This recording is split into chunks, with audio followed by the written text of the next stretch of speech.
Comenzamos Encuentro de Tarde con este espacio de interés general que solemos realizar, con Rosana Peruja. Y en este caso nos acompaña la licenciada en psicología Liz y vamos a estar hablando sobre inteligencia emocional. Sí. Hola chicas, ¿cómo están? Bueno, sí, la idea hoy es un poco charlar sobre inteligencia emocional, si bien veníamos trabajando un poco sobre las emociones, sobre lo que implica las emociones en la vida diaria y sobre todo, digamos, en la vida, en lo laboral. Hoy les traje este tema que me parece que es muy interesante y que tiene que ver con, digamos, con esto de seguir gestionando las emociones, ¿no? Pero para poder empezar, me gustaría compartirles primero el concepto de inteligencia, porque si ustedes ven, inteligencia emocional es como un concepto doble, ¿no? Compuesto, sí. Entonces, bueno, ¿qué es la inteligencia, no? La inteligencia tiene que ver con esa capacidad que tenemos todas las personas de poder resolver situaciones de la vida diaria, de nuestra cultura y de otras culturas. Esa habilidad, esas maneras, esas formas, esas estrategias es la inteligencia, ¿no? Cuando uno piensa de inteligencia, piensa a veces que una persona, generalmente se dice, es inteligente. Pero es interesante ver que, por ejemplo, hay un psicólogo que es científico también, que escribió varios libros. Uno de ellos es Las inteligencias múltiples, que es Howard Gardner. Él habla de los tipos de inteligencia que tenemos las personas, ¿no? Y en esto habla detalladamente de cada una, y es importante.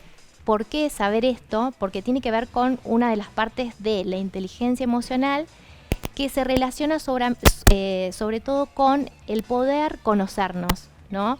Uno, para poder tener inteligencia emocional, para poder tener habilidades en la vida, es importante conocer sus propias emociones, ¿no? Entonces, bueno, él comienza a desarrollar estos tipos de inteligencia. Habla, por ejemplo, de la inteligencia lingüística, que esta inteligencia es común en los escritores, por ejemplo, en personas que ustedes, por ejemplo, en esto de poder transmitir de un modo claro, de un modo correcto, ¿no? La información que se quiere dar. Las personas que escriben poesías, libros, canciones, generalmente tienen estas habilidades más desarrolladas que otras, ¿no? La inteligencia lógico-matemática, por ejemplo, todos los grandes matemáticos han desarrollado sus teorías a través de esta facilidad, ¿no? Claro. Los contadores, por ejemplo, tienen mucha facilidad con los números y quizás en otras áreas tienen más dificultades, ¿no? La inteligencia musical, que tiene que ver con, digamos, las personas que por ejemplo, que componen, que tienen facilidad para aprender a tocar distintos instrumentos. Fíjense, o sea, la gama, ¿no? Después está la inteligencia naturalista, que esta inteligencia a mí me encanta porque tiene que ver con la capacidad que tienen algunas personas de poder entender la naturaleza y poder aprender un montón de cosas. Por ejemplo, los biólogos, que tienen que estudiar tantas clasificaciones de cantidad de qué sé yo, desde minerales, microorganismos, plantas, rocas. Insectos, semillas. Imagínense, o sea, no todos tienen esos intereses y esa capacidad, ¿no? Justamente porque tienen esa habilidad. Y acá vamos un poco más a esto de lo que les quiero hablar hoy, que tiene que ver con la inteligencia interpersonal y intrapersonal que habla este psicólogo, que la interpersonal tiene que ver con la capacidad que tienen, por ejemplo, los psicólogos de poder relacionarse, vincularse, ¿no?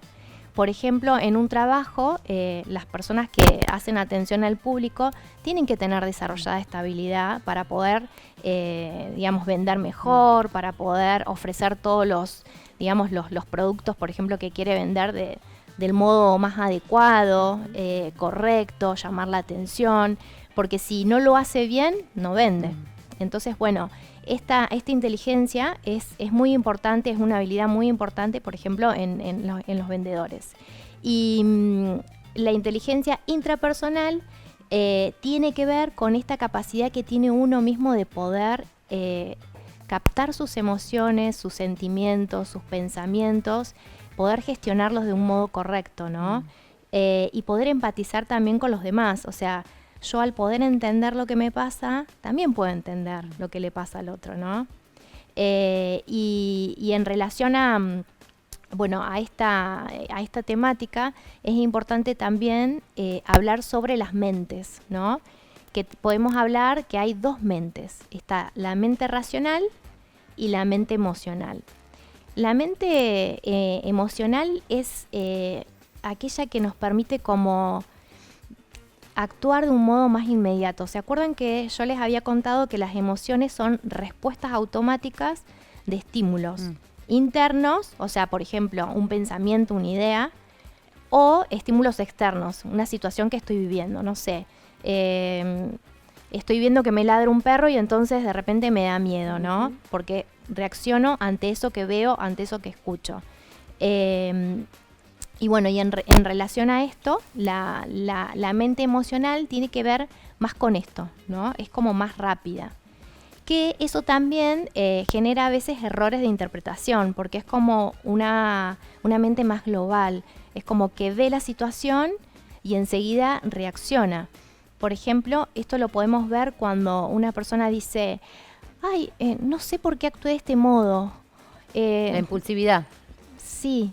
¿Por qué? Porque actuamos con la mente emocional, ¿no? La mente racional planifica un poco más, es como más racional justamente, ¿no? Es más estratégica y se relaciona más con evidencia objetiva, ¿no? Veo algo y entonces hago las interpretaciones. Y bueno, estas dos mentes no es que actúan por separado, sino que se interrelacionan. Imagino que también se relacionará con la comunicación agresiva, pasiva o asertiva. Exacto. Vieron que estuvimos hablando un poco también de eso. Todo se relaciona con todo. Por eso está bueno para poder cada vez ir profundizando más, ir entendiendo mejor. Y esto nos da un autoconocimiento, ¿no? Que es la idea, ¿no? Y poder gestionar las emociones o tener esta inteligencia emocional de la que estamos hablando. Exacto, que nos sirve para todos los ámbitos de nuestra vida. O sea, ya sea, por ejemplo, en nuestra familia, con nuestra pareja, con nuestros hijos, con nuestros padres, con todas las personas que nos relacionamos, como también en el trabajo, ¿no? Es fundamental. Y lo bueno es que es algo que se puede ir puliendo, que podemos ir fortaleciendo e ir aprendiendo e incorporando estrategias. Porque a veces uno piensa que dicen, bueno, yo soy impulsivo, que vos nombraste la palabra, por ejemplo. Yo soy impulsivo y ya está, y es como que me quedo ahí.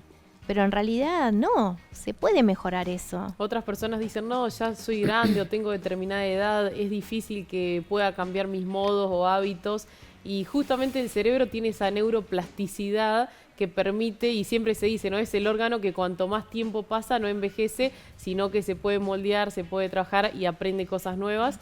Y bueno, justamente la inteligencia emocional es un rasgo para lograrlo. Exacto. Toda la vida, o sea, no hay tiempo para aprender. Y como vos decís, hay flexibilidad y esto es lo que permite poder ir incorporando, ir probando. Cuando uno va aprendiendo, cuando uno prueba, cuando genera la acción. Si no se genera la acción, que muchas veces pasa, hay algunas personas que son como muy temerosas, muy miedosas, se pierden la oportunidad de probar algo y de aprender. Es como que se quedan paralizadas, ¿no? Y esto, digamos, tiene también mucho que ver con la fisiología. Porque las emociones se conectan con nuestros órganos, o sea, se conectan con nuestras hormonas, se generan síntomas. Vieron que yo les había dicho que, por ejemplo, la ansiedad muchas veces generan conductas como taquicardia, sudoración. Se ha estudiado y todavía está como en estudio, no hay mucho desarrollo profundo de esto, porque realmente es bastante complejo, digamos, cómo las emociones van repercutiendo en determinadas reacciones fisiológicas, ¿no? Por ejemplo, con el miedo se ha observado que esta emoción tiene una función. no solamente de protección, ¿no? Claro, Porque ponernos alerta. exacto. Y todo eso genera una preparación en el cuerpo, que uno no la ve. Y fíjense que ahí también están actuando esta mente emocional y esta mente racional. Por ejemplo, les doy un ejemplo. No sé si han escuchado de emoción violenta, hablar de ese término. Que, por ejemplo, en algunos casos, cuando se llega a juicio, muchas personas quedan como en cierto modo absueltas porque quedan bajo ese término, ¿no? Sí. Les voy a dar un ejemplo típico de emoción violenta que tiene que ver, por ejemplo, cuando una persona entra a su casa y de repente escucha ruido y entonces se da cuenta de que hay alguien y que, bueno, que le están robando. Claro. Muchas veces pueden actuar por emoción violenta, ¿no? Como fuera de sí, como no percibir lo que está pasando. Es esta mente emocional, o sea, se conecta esto de huida, ¿no? O ataque. Y entonces, como puede ser las dos, como puede ser me aterrorizo, me voy afuera y llamo a la policía, o Ataco. entro y ataco, ¿no? Pero no está actuando esta mente racional porque tiene que ver con planificar, ¿no? Es como algo que lo hace instintivamente la persona, es como me llega el estímulo, hago la respuesta. Actúo. Entonces, bueno, ¿qué puede pasar? Esta persona, no sé, puede ser que agarre cualquier objeto y no sé, termine matando a la persona, pero porque actúa bajo esta emoción, ¿no? También en crímenes pasionales se ha visto eso, ¿no? Que, por ejemplo, una de la pareja llega, ve digamos, a su pareja con el amante y termina matando a uno, ¿no? Y muchas veces queda bajo este nombre de emoción violenta, ¿no? Y es interesante ver, digamos, cómo esto genera cosas en el cuerpo. Sobre todo en el miedo lo que hace, digamos, como el sistema sanguíneo genera más movimiento, más circulación de la sangre, y entonces eso, ¿qué hace? Que se activa justamente esto, la lucha. El cortisol por las nubes. Exacto, entonces se prepara todo el cuerpo para el ataque, ¿no? Es como algo que el cuerpo se activa, se prepara. También se puede observar que a veces del miedo es como que se va toda la sangre a esas áreas para darle la fuerza y la potencia a las piernas, ¿no? Para poder huir, para poder escapar. Y no así en la cara. Por eso muchas veces las personas que se asustan, si ustedes las observan, no tienen, se ponen pálidas. ¿Pero por qué? No hay circulación de sangre. ¿Pero por qué? Porque el sistema lo lleva al lugar donde tiene que ir. Claro, a desaparecer, a querer salir corriendo. Bien, entonces ahí vamos viendo esta complejidad que yo les digo de cómo la información va viajando en distintos canales y generando a su vez esta relación entre la mente racional, la mente emocional. Todo esto dominado en situaciones estas que vos estás ejemplificando, dominados por la mente emocional. Pienso yo en un ataque de pánico que también se generan esas situaciones en las cuales la persona tiene esta sensación de ataque, pero un ataque ficticio, ¿entendés? No hay Sí. nada que esté sucediendo, Sí. pero sin embargo eso sucede. ¿Cómo se trabaja? ¿Cómo se domina la mente emocional cuando estamos dominados totalmente y no podemos traer nuestra mente racional? Bien, bueno, eso es un trabajo, es un proceso que la persona tiene que hacer, e ir incorporando estrategias y herramientas. Una de las herramientas fundamentales es la meditación. La respiración maneja todo. Nosotros vivimos porque respiramos. Y de acuerdo a cómo lo hacemos, eso le va dando determinada información al cuerpo de cómo estamos. Nosotros podemos estar muy nerviosos, podemos tener mucha ansiedad, pero si podemos empezar a controlar, aunque sea de a poquito, la respiración, esa ansiedad va a ir disminuyendo. Obviamente hay que tener inteligencia emocional, que les traje el libro que les recomiendo para leer, Wow, me gusta. que está muy ¿Querés bueno. mostrarlo acá, Liz? Sí, es de Daniel Goleman, es un psicólogo y periodista muy conocido, que escribió este libro, escribió muchos libros, y me encanta porque habla de una manera, con muchos ejemplos y de una manera muy clara, ¿no? Y bueno, y volviendo a lo que vos me preguntabas, la respiración maneja todos los ámbitos de la vida. Y si vos le das esa información a tu sistema nervioso, a tu cerebro, a la amígdala, que es quien toma, digamos, todos esos estímulos y después los va como distribuyendo a los canales que tienen que ir, porque por ejemplo en esto del miedo, ¿por qué va la sangre, digamos, a las piernas? Todo tiene una lógica, ¿no? Claro. Le va a dar esa información de que está todo bien, de que se está solucionando, de que hay calma, y entonces eso es una manera por ahí de empezar a bajar. Lo que pasa también a veces es entender cómo funciona la mente, ¿no?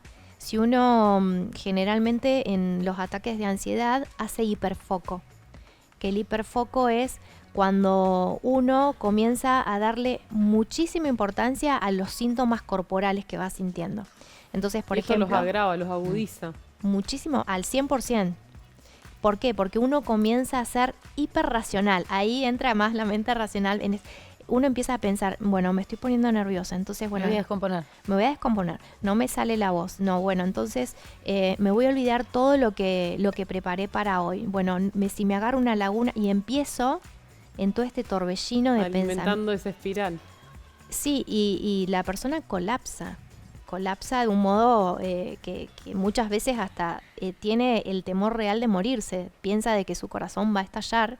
Es horrible esas sensaciones, también de mareo. Hay personas que a veces no pueden salir, no pueden ir al supermercado, porque son sensaciones que limitan un montón a la persona.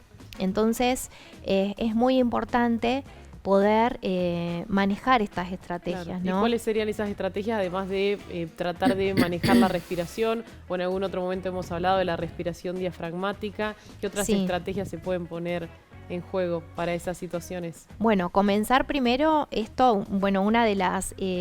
hay otro psicólogo que sigue la línea de Gardner, que se llama Solemey. Él habla sobre tener en cuenta 5 esferas que tienen que ver con la inteligencia emocional. Y una de ellas es conocer las emociones. Porque para poder uno reconocer las emociones propias, tiene que conocer cuáles son, ¿no? Para poder diferenciar. También poder reconocer las emociones en los demás. Porque si yo no puedo interpretar a través de tus gestos, de tu cara, de tu comportamiento, digamos, corporal, no puedo estar entendiendo qué te pasa, ¿no? Y eso ya también empieza a generar una limitación. Poder tener habilidades sociales. ¿Esto qué quiere decir? Poder buscar los recursos necesarios y poder moverme en los ambientes del modo adecuado. Por ejemplo, poder pedir ayuda a pesar de tener miedo, ¿no? Poder buscar las herramientas, porque muchas veces hay personas que sienten todos estos síntomas y se aíslan, no piden ayuda y la están pasando mal, y por ahí dejan de ir a lugares o dejan de vincularse y de relacionarse por no poder contar. Y las redes de humanos, es muy importante en esto de poder tener amigos, tener familiares, no sé, tus compañeros de trabajo que sepan lo que te pasa. Ya eso te contiene, te ayuda, te apoyan, y si vos estás transitando una situación así, puede ser una manera de que, no sé, tu coequiper te ayude a poder transitarlo o te dé una mano en eso, ¿no? Y bueno, entonces, pensando a ver qué otras estrategias más, en esto que yo les decía de estas cosas que hablaba este psicólogo, también es importante la mente positiva. Porque si uno piensa que esta situación va a ser para toda la vida, ya te estás poniendo que no vas a salir de ese lugar. En cambio, si vos pensás, bueno, en este momento me está pasando esto, es momentáneo porque estoy en proceso de resolverlo, porque, no sé, hago meditaciones, porque trato de tener una mirada positiva, de entender que es una información que me está dando el cuerpo ante algo que tengo que resolver, ¿no? Porque toda emoción detrás esconde una información. Lo importante es poder detectar qué es lo que nos quiere decir esa emoción, qué información se esconde detrás de eso que está pasando, ¿no? Y donde muchas veces no todos se detienen a hacer eso. porque es más fácil que el otro te lo diga. O a veces también vamos a terapia buscando la píldora mágica o la palabra justa, y muchas veces tiene que ver más con un proceso interno de la persona, de poder, ¿quién se conoce mejor que uno mismo? Y muchas veces somos desconocidos en nuestro propio cuerpo, desconocemos nuestra propia mente, ¿no? Y tal vez esa situación genera como una pausa o busca hacer una pausa para que se dé esa instancia de autoescucha, de introspección, de poder poner las cosas en palabras si es en terapia o, como decías, pedir ayuda a alguien cercano. Sí. Y bueno, y algo que a mí en lo particular considero que ayuda un montón, que siempre insisto, son las agendas. El poder ir anotando las cosas que nos van sucediendo, tanto las buenas como las malas. A veces uno piensa que una crisis emocional la vamos a tener por algo malo que nos pasa. Y a veces no necesariamente, puede ser una alegría enorme y nos desregulamos por eso. Qué sé yo, de repente una sorpresa y la persona se angustia y comienza a llorar y no puede parar de llorar con muchísima angustia, pero en realidad es alegría, ¿no? Fíjense, a veces también estamos como acostumbrados a ver solamente lo negativo, ¿no? Como que lo negativo a veces genera estos disparos de ansiedad, pero también puede ser que sean cosas lindas, no necesariamente. Y entonces eso ya nos permite empezar a observar otras variables, ¿no? Como decir, entonces quizás esto me emocionó mucho y entonces me generó mucha ansiedad. Y ver el tipo de mente que uno tiene, ¿no? Hay personas que son como muy exigentes con uno mismo, y entonces justamente una de las cosas de la inteligencia emocional es poder ser tolerantes y poder insistir a pesar del error, ¿no? Hay personas que se equivocan y quizás renuncian, no quieren ir, no sé, no quieren correr más porque, no sé, no les fue bien. O no quieren presentar ningún proyecto más laboral porque de repente a nadie le pareció buena la idea, y entonces es como, bueno, entonces no hago más nada. La frustración. Sí, manejar la frustración no es algo fácil. Y es una de las patas de la inteligencia emocional, ¿no? Esto de poder ver lo bueno de la vida, las fortalezas que uno tiene, y que esto tiene que ver con el tipo de inteligencia que uno tiene, en donde esa inteligencia que tenemos no quiere decir que sea única, sino que puede ser múltiple. Podemos tener más de una, pero también tener otras, ¿no? Y lo bueno es eso, que uno puede ir mejorando y puede aprender. Por ejemplo, les doy un ejemplo en mi caso. La inteligencia kinestésica, que no sé si la nombré, pero bueno, es una de las que están. Estaba ahí en el afiche. Sí, bueno, esa que tiene que ver con los bailarines, los coreógrafos, los atletas. Esa inteligencia para mí no está. Me siento como bastante limitada, pero bueno, a partir de empezar a entrenar y de empezar a mover mi cuerpo, pude darme cuenta que mejoré. Entonces, o sea, todo lo que uno considera que no es bueno, con la práctica y con los objetivos puestos, ¿no? Y decir, bueno, yo voy a mejorar en esto o quiero hacer esto. Se aprende y se mejora. Así que bueno, eso es algo que es muy bueno saberlo, porque todos podemos pulir esas cosas que sentimos que por ahí están como más deficitarias. Flojas. Exacto. Te agradecemos, Súper Liz. interesante. Muchísimas gracias, Liz. Gracias a ustedes. Bueno, anotar. Entonces, yo me quedo con hacer un escaneo de nuestras emociones, de nuestra mente racional y emocional, y qué mejor con la meditación, con la respiración, el yoga y un buen anotador para chequear todas estas emociones. Nos vamos a una pausa y enseguida volvemos con Salsa en Vivo.